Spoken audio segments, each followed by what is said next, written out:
Welcome to the Slop Farm. Enjoy the video. You need to start by enabling Speak Now, open your presentation, and pick the slide with the text you want read. Once done, add the Speak command to the Quick Access toolbar for instant access. This saves time.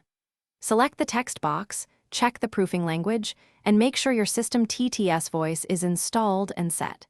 If you use notes or hidden text, include them before starting. You'll save repeated clicks and be ready to run the TTS immediately when you move to Phase 2.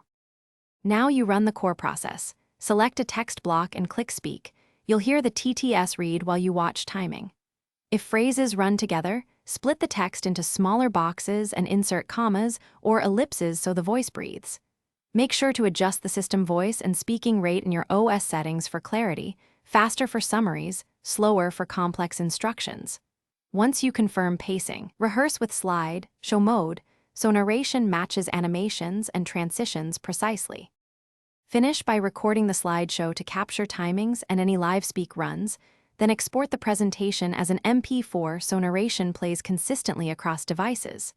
Make sure you test audio levels and slide sync before finalizing. If audio drops or reads wrong language, update audio drivers, reinstall the TTS voice, and confirm PowerPoint proofing language. These steps fix most issues. If playback still lags, export audio separately and re-import, then match slide timings to preserve perfect pacing. Thanks for watching. Consider subscribing if we helped you today.